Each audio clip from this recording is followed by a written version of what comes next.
Bagasi-bagasi yang perlu kita tinggalkan. Yang membuat kita gak bisa berjalan lama. Gak bisa pada saat kita mengalami benturan, kita udah keinget lagi yang lalu. Dan kita lupa lagi.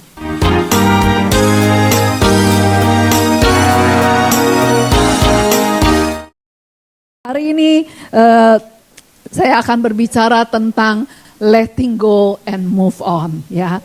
Pernahkah saudara, kalau saudara mendaki gunung, ya saudara merasa saudara perlu bawa banyak, ya, segala macam saudara bawa supaya takut, ya, supaya takut in case gitu, supaya selalu dikatakan sedia payung sebelum hujan, sehingga saudara bawa banyak gitu ya, dan itu saudara nggak tahu, saudara ngepak, dan saudara mulai perjalanan saudara naik gunung, dan ternyata saudara baru menyadari berat ya. Begitu juga dalam kehidupan kita, ya, kehidupan kita tuh sering kita membawa bagasi-bagasi yang nggak perlu. Apa itu bagasi-bagasi yang gak perlu? Yang membuat kita kecapean. Dan kita pada saat kita mendengar khotbah yang menyentuh, mungkin khotbah yang memberi semangat, kita katakan yes, saya mau gitu ya. Saya mau menjadi pemenang di tahun ini. Tahun ini adalah apa? Bangkit jadilah pemenang, ya. Saya mau. Tetapi karena bagasi itu membuat saudara dan saya ketetelan. Dan akhirnya oke, pulang minggu semangat, kita bersemangat dan kita katakan ya saya mau. Dan 2 hari, 3 hari, seminggu, sebulan, melempem lagi. Dan akhirnya minggu depan lagi, datang lagi, semangat lagi. Kita gak pernah mengalami terobosan, saudara. Ya, untuk kita boleh mengalami terobosan adalah kita perlu meletakkan bagasi-bagasi kita yang gak perlu. Satu adalah dengan bagasi, dengan pembawaan yang banyak. Dan satu dengan hosiusa kalau orang Hong Kong bilang. Begitu ringan, enak. Wah, kita bisa loncat, kita bisa ini. Saya percaya semua kita mau, betul? Mau yang seperti itu, yang ringan. Ya, bahkan orang-orang ada yang para pakar gitu ya, pakar pendaki akan bilang travel light. Ya, bawa seperlunya aja, jangan kayak pindah rumah. Seringkali kita punya kesusahan. Bagi saya juga bergumul dalam kalau saya mau pergi. Ya, saya selalu pikir nanti perlu ini, nanti perlu itu. Akhirnya kopernya sebanyak. Ya, dan ya kalau koper oke lah ya, kita bisa bawa, taruh di kapal terbang, kita palingan ngangkatnya aja waktu perjalanan. Tetapi kalau waktu kita mendaki gunung, kita udah bawa segitu ya, kita harus bawa terus ya, dari kaki gunung sampai ke atas gunung. Tapi kebanyakan kita nggak bisa sampai kaki gunung, sampai ke puncak gunung karena keberatan. Ya, hari ini saya mau bertanya, kita punya 2 pilihan dalam menjalani kehidupan ini, yaitu seperti orang pendaki. Saya terlalu keberatan, ya, sehingga saya nggak bisa mengalami terobosan. Saya nggak bisa mengalami menjadi pemenang. Ya, selalu keberatan, selalu ada yang memberatkan saya sehingga saya nggak bisa jalan lebih enak, ya. Ada 2 hal yang hari ini saya mau bagikan, ya, yang saya percaya nggak ada setiap kita yang nggak pernah, ya. Satu mengenai uang, ya.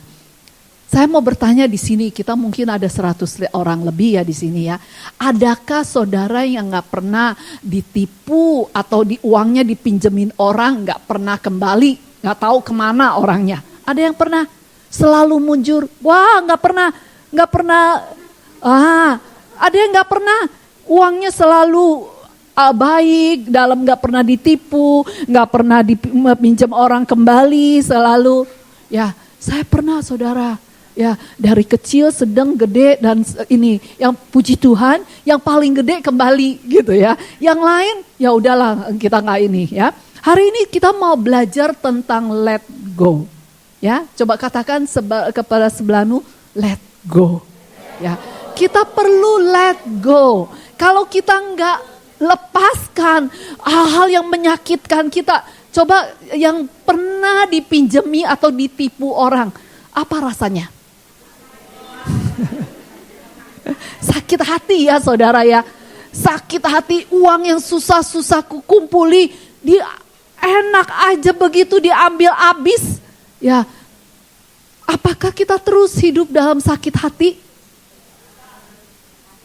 Ada orang-orang yang karena pernah ngalami pengalaman-pengalaman buruk, ya, dia katakan, aku tidak akan sekali-kali lagi meminjam uang kasih orang. Kalau ada orang yang dekat-dekat, kita akan curiga. Ya, ngapain ini? Ya. Atau ada, saya tahu orang-orang Indonesia yang sangat baik hati. Ya, kita pernah karena kasihan gitu ya, karena iya dia nggak sedang ini, kita pakai nama kita untuk minjemin duit dan berikan kepada dia, dan akhirnya kabur, kitanya yang dikejar dan pahit banget. Ada juga orang-orang yang pernah punya pengalaman buruk tentang bergereja, tentang memberi persepuluhan, persembahan. Ya, saya mau katakan kepada saudara, kalau saudara karena itu saudara nggak datang ke gereja, nggak beribadah, itu rugi besar saudara. Ya, tugas saudara dan saya adalah mentaati dan melakukan perintah Tuhan dalam memberi persembahan, memberi perpuluhan. Bagi yang mengelola, kalau mereka melakukan hal yang gak benar, bukanlah tugas saya dan saudara untuk menghakimi mereka. Oke, tugas kita apa saudara? Melakukan, taat dan melakukan. Tugas bukan untuk apa? Menghakimi, menjadi, oh uangnya kemana ya ini. Kita gak perlu, ya. Karena kita mau serahkan itu karena kita mentaati perintah Tuhan. Tapi ada orang-orang yang karena pernah mengalami pengalaman buruk, mereka katakan saya nggak mau. Ya, saya nggak mau ke gereja karena saya tahu uangnya nanti di ini nggak tahu deh. Ya, tugas saudara dan saya adalah untuk taat dan lakukan, bukan untuk menghakimi, bukan menjadi pengawas. Ya, ada orang-orang yang Tuhan tetapkan untuk menjadi pengawas. Ya, saudara bisa baca Tuhan kita tuh Tuhan yang sangat adil. Ya, Tuhan yang akan berperkara dengan orang-orang yang melakukan kejahatan. Ya, saudara bisa baca nanti di 1 Samuel 2 di mana Imam Eli anak-anaknya karena mereka mereka nggak takut akan Tuhan, mereka begitu gampangnya dengan persembahan waktu itu bukan persembahan uang sih. Tapi kambing lah, domba lah, segala. Mereka mau yang paling enak ya. Mereka ambil dulu dan mereka melanggar perintah Tuhan. Sehingga Tuhan katakan, mereka akan mati. Ya. Jadi tugas saudara dan saya adalah bukan untuk menghakimi. Tapi untuk apa? Taat dan lakukan. Oke, ini yang seringkali membuat kita karena uang itu kita kepahitan, kita ada trauma. Kita nggak bisa melakukan perintah Tuhan. Sedangkan perintah Tuhan katakan 1, 2, 3. Menolong orang miskin sama memberi pinjaman kepada Tuhan. Dan ia akan memberi bunga yang tinggi untuk pinjaman kita. Lalu 37 ayat 26 kita baca sama-sama. Tiap hari ia menaruh belas kasihan dan memberi pinjaman. Dan anak cucunya menjadi berkat. Ini firman Tuhan yang gak bisa ditawar. Ya, kita lihat Tuhan katakan menolong orang miskin itu sama dengan memberi pinjaman. Kalau kita dengan uang mungkin pernah mengalami hal yang gak baik, hal yang membuat kita kepahitan, membuat kita begitu kencang dengan uang, kita sudah kehilangan berkat Tuhan. Ya, dan bukan berarti juga kalau kita mendengar firman Tuhan di Amsal bunga yang tinggi Wah, kita langsung, wah dengar khotbah ini saya akan beri pinjaman kepada orang supaya saya dapat bunga yang tinggi. Siapa yang gak suka bunga tinggi? Bukan begitu ya saudara ya. Tetapi kita perlu mengimbangi ya.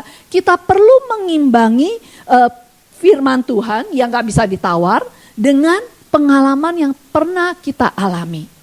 Ya, dengan apa? Yaitu kita perlu hikmat. Kita perlu tuntunan Roh Kudus. Ya, karena memang Tuhan kita tuh Tuhan pemurah. Dan kita diajar untuk menjadi seorang pemurah.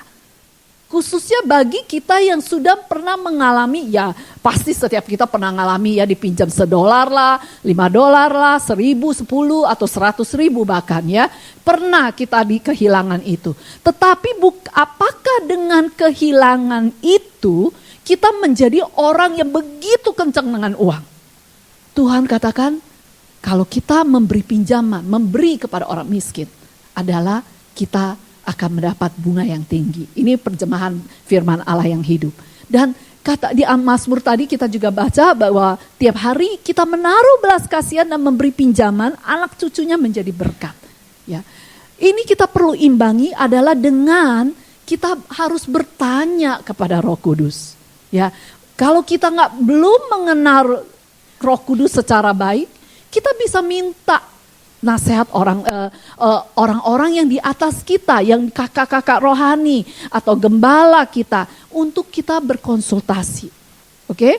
Dan selalu ya kuncinya adalah selalu waktu kita memberi kepada orang atau memberi pinjaman atau memberi sekalipun tanpa meminta kembali adalah di dalam kemampuan kita. Oke?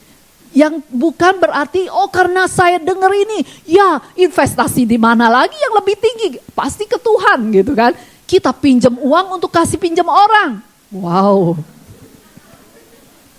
Ternyata orang itu kabur gitu kan. Ya, jangan ya saudara, jangan karena dengar ini saudara lakukan itu. Tapi di dalam kemampuan kita melakukan kemurahan itu.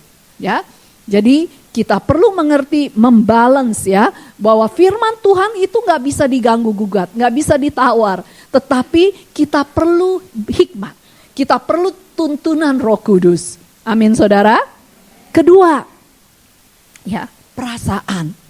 Wah, perasaanku, wah kalau namanya cewek-cewek, namanya perasaan tuh melebihi segalanya. Uang pun, ya oke, saya percaya juga di dalam ruangan ini setiap kita gak ada satupun yang gak pernah mengalami disakiti orang, dilecehin orang, ya ditolak orang. Ada yang gak pernah ngalami selalu enak. Apakah berarti kalau kita pernah disakiti, kita ditolak, kita pernah disalahgunakan gitu ya, itu membuat hidup kita pahit dan kita nggak percaya orang lagi.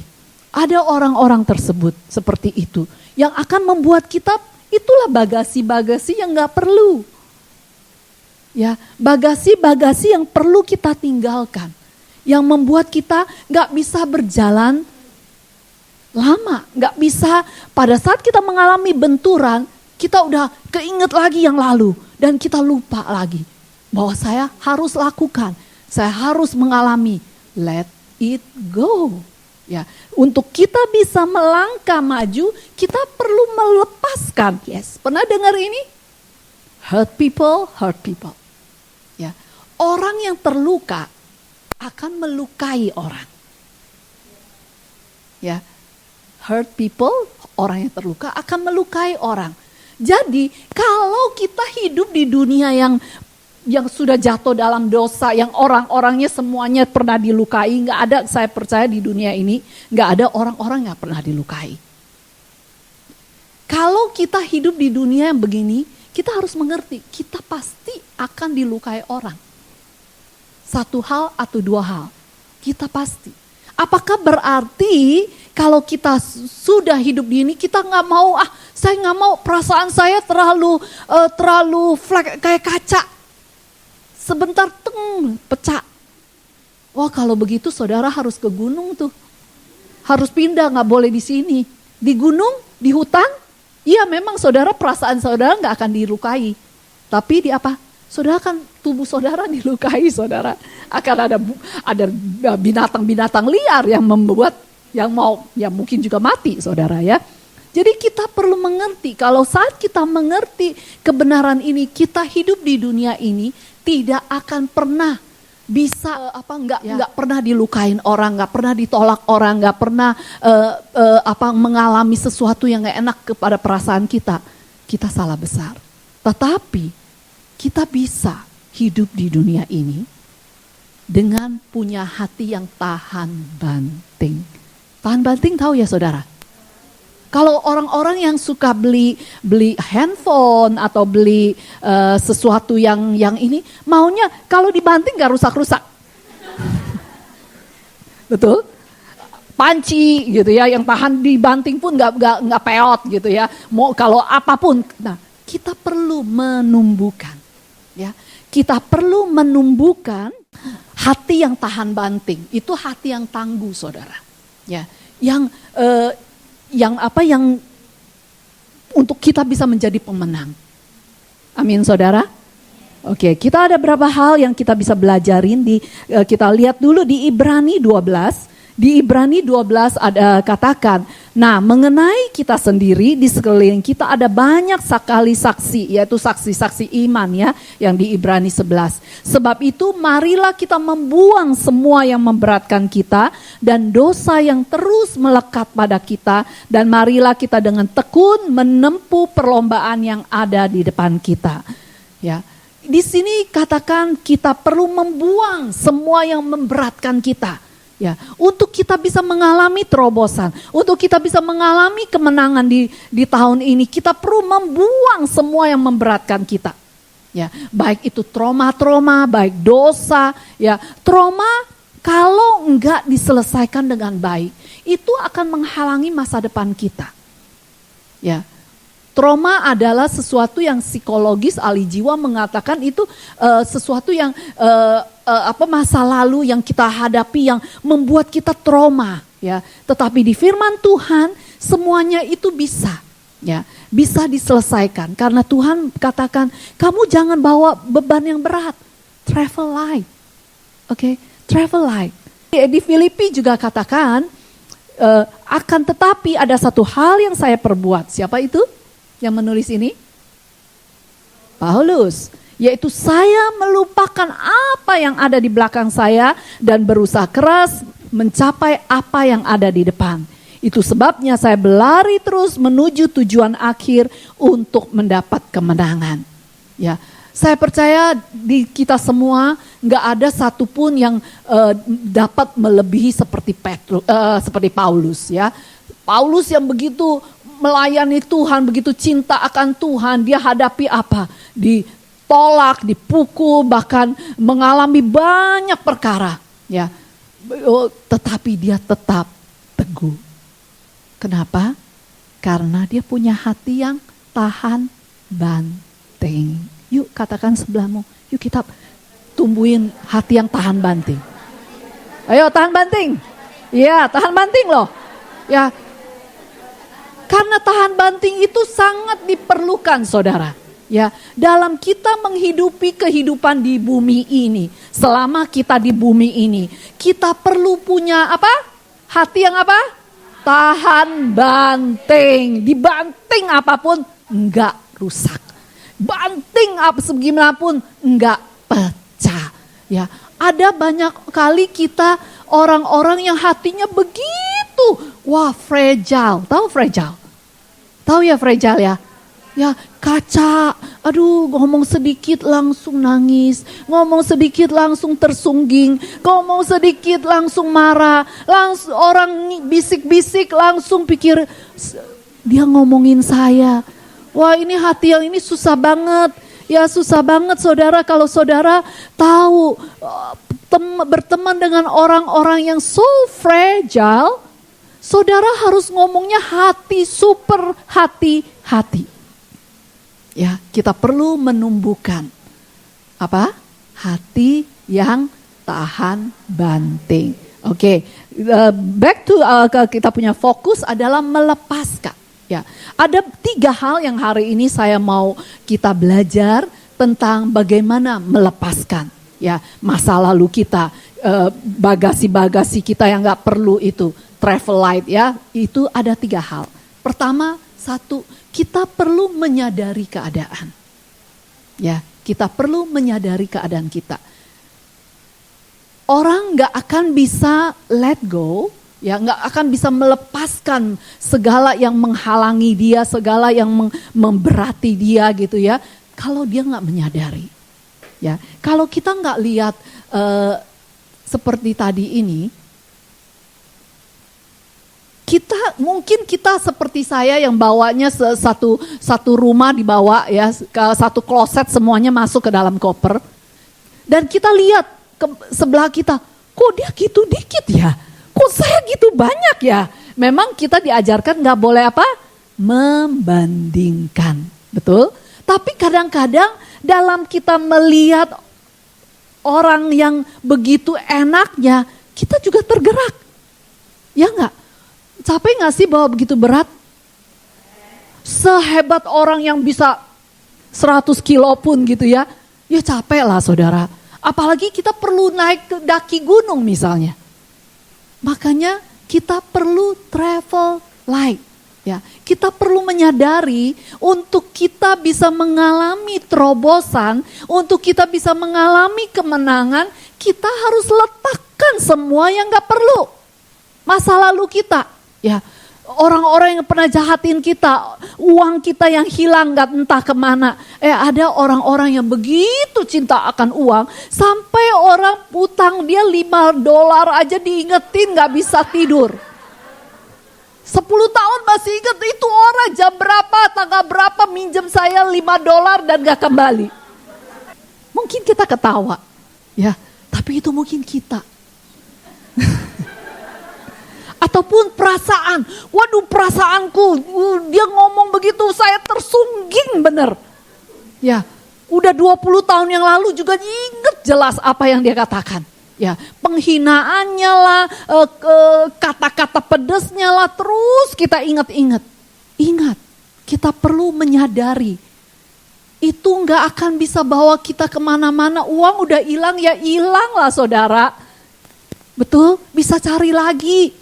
Memang sakit hati, saya nggak bilang nggak sakit hati. Waktu kita dipinjemin bilang besok ya saya kembaliin. Saya pernah ya ada satu orang dulu bekasnya pegawai suami saya.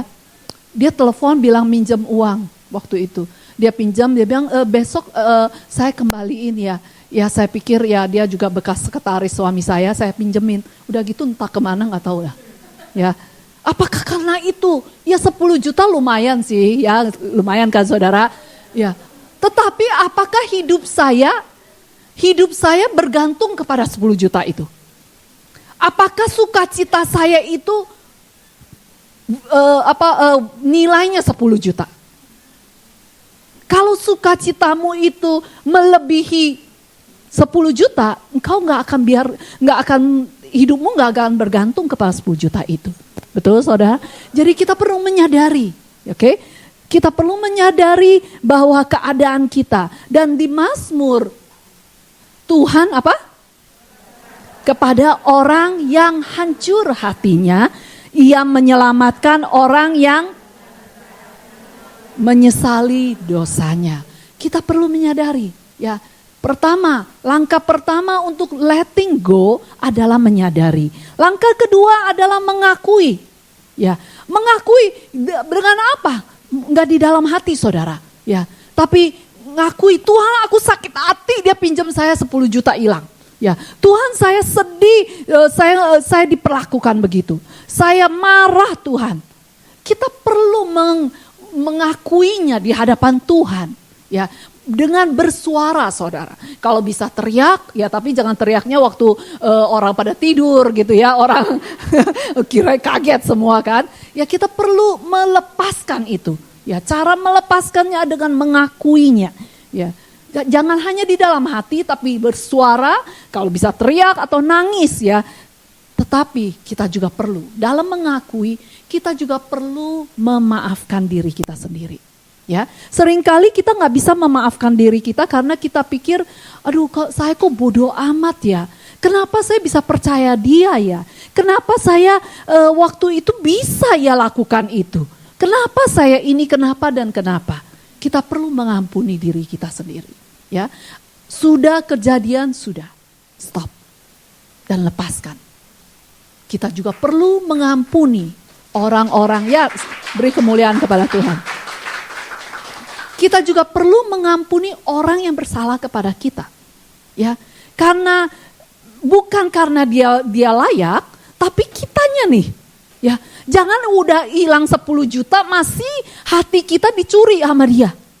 Dengan kita melepaskan pengampunan sebenarnya kita mengambil kembali sukacita kita. Ya, kita nggak perlu menghakimi dia, nanti Tuhan tahu. Dan jangan mencari kambing hitam. Kambing putih aja ya saudara ya. Oke, dalam segala keadaan, situasi bisa terjadi, memang kita bisa lihat, tetap itu sebagai pelajaran, sebagai lain kali nggak akan lalui lagi. Tetapi jangan blame, jangan menyalahkan, menyalahkan orang lain, ya, menyalahkan keadaan. Oh, karena aku di sini sih suamiku nggak ini, jadi dia ada kecolongan atau apa? No. Sudah terjadi, sudah titik. Pikirin bagaimana bisa menempuh yang depan. Seperti Paulus, aku melupakan apa yang di belakangku dan apa? Menunjukkan mataku kepada yang di depan. Itulah orang-orang yang tahan banting. Biarpun jatuh, naik lagi. Jatuh, naik lagi. Amin saudara. Oke. Kedua apa tadi? Mengakui. Ketiga, buat komitmen saudara. Ya, jangan hanya menyadari, mengakui, dan gak buat komitmen. Karena biasanya ya bagasi-bagasi kita itu ya, waktu hari ini kita katakan ya saya mau melepaskannya itu, nanti besok, lusa, waktu kita sendiri atau waktu kita lagi bete gitu ya, dia akan kembali lagi. Bagaimana kita buat komitmen? Adalah pada saat dia kembali lagi, katakan dengan tegas. No. Aku sudah lepaskan itu dan tidak akan kembali. Oke? Itu yang harus kita buat komitmen. Seringkali kita gagal di sini. Di langkah yang ketiga, kita pada saat sesuatu nggak enak, kita balik lagi. Puter lagi. Ya, siklus itu berputar-putar terus tanpa kita mengalami terobosan. Sehingga kita perlu buat komitmen bahwa kita dengan tegas tolak perasaan itu. Ya, kalau perasaan marah, perasaan kecewa ataupun sakit hati, kita tolak. Aku tolak engkau, aku sudah putuskan hubunganku dengan engkau. Dan perkatakan firman Tuhan, saudara. Firman Tuhan. Ya, dengan situasi keadaan rema yang Tuhan berikan pada keadaanmu. Ya, ada satu kesaksian yang seseorang yang pikirannya, perasaannya sudah dilukai dan pikirannya menjadi kacau balau. Dia mempraktekkan dengan konsisten membaca firman Tuhan. Ya, membaca firman Tuhan dan dia menghafalkannya. Bagi setiap kita yang sedang ya letting go, kita perlu ya pada saat kita bukan hanya tolak, tapi kita perlu memperkatakan firman Tuhan. Ya, misalnya kita mengalami trauma ditolak. Memang nggak gampang, saya tahu, saya juga orang yang pernah mengalami penolakan. Saya pada saat ada satu kejadian atau keadaan yang membuat saya kembali teringat lagi saya ditolak gitu ya waktu kecil atau waktu gimana, ya, saya katakan saya dikasihi Tuhan. Tuhan, aku adalah biji mata Tuhan. Ya, Tuhan mengasihi aku. Itu yang kita perkatakan. Ya, perkatakan dan hafal firman-firman Tuhan yang Tuhan berikan. itulah jalan keluar.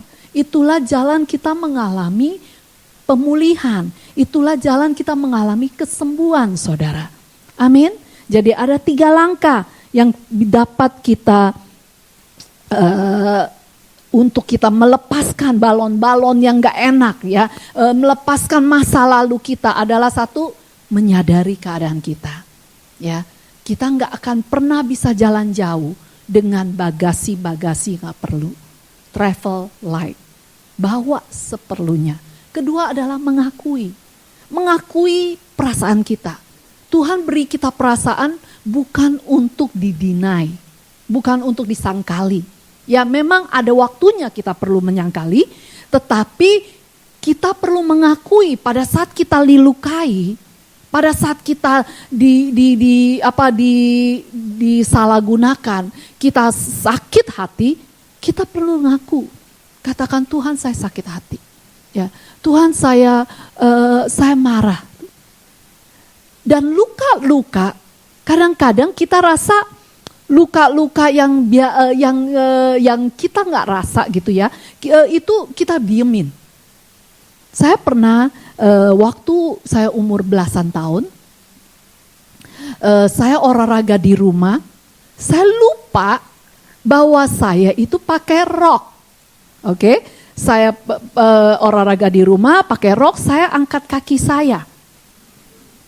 Apa terjadi? Jatuhlah saudara, ya, saya jatuh. Dan saya pikir nggak apa-apa kok, maksudnya nggak ada memar, nggak ada apa-apa di luarnya. Kadang-kadang luka kita mungkin nggak kelihatan di luar. Tahukah saudara, kejadian itu saya diamkan, saya nggak perhatikan, membuat saya waktu umur 30-an tahun, ya, udah sesudah menikah, saya kalau angkat berat atau capek, saya tuh nggak bisa berdiri. Kaki saya nggak punya tenaga. Sampai Tuhan sembuhkan saya di Israel, di Sungai Yordan. Seringkali luka kita, ya, luka kita yang kita pikir ringan. Saya nggak perlu ngaku, begitu aja ngaku, cengeng gitu segala macam. No, ada kalanya kita perlu perhatikan perasaan kita. Ada waktunya kita perlu sangkali. Nah, luka yang tidak kelihatan itu menjadi luka dalam bagi saya. Puluhan tahun sampai saya di Israel disembuhkan Tuhan. Ya, jadi kita perlu tiap hari cek nih hati kita. Luka yang baru gampang disembuhkan, lebih gampang. Betul? Coba kalau saya jatuh langsung saya pergi ke Sinse atau kemana gitu ya untuk obatin. Saya nggak perlu ngalamin, ya dengan itu juga saya nggak pernah akan ngalamin mujizat, kesembuhan yang dari Tuhan. Ya, tetapi dalam konteks ini adalah pada saat kita dilukai atau kita rasa gitu ya, kita mulai cek hati kita. Ya, kita katakan, coba lihat dan kita katakan kepada Tuhan, Tuhan saya tersinggung, saya marah. Dia kata-katanya terlalu jahat. Oke, itu yang akan membuat kita nggak usah berkepanjangan dan akhirnya harus bertahun-tahun disembuhkan, bahkan ada yang nggak sembuh. Ya, saya bersyukur saya bisa disembuhkan dan saya nggak. Dulu itu saya pasti kalau udara nggak enak atau kecapean atau angkat barang berat, saya nggak akan bisa jalan.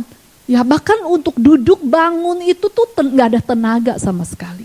Ya itu satu cerita yang lain. Oke, bagaimana kita menyembuhkan? Ada 3 langkah: menyadari, mengakui, dan buat komitmen.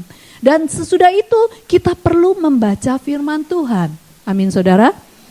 Firman Tuhan adalah kota benteng kita, senjata kita yang ampuh. Amin. Yuk kita akan selesai dan kita akan masuk ke dalam perjamuan kudus. Saya minta yuk bantu saya WL Singers. Dan saya nggak tahu apa yang sedang saudara hadapi hari-hari ini. Ya, saya berdoa setiap kita nggak bawa bagasi yang nggak perlu. Karena Karena kita hidup dalam anugerah Tuhan. Kita hidup dalam kasih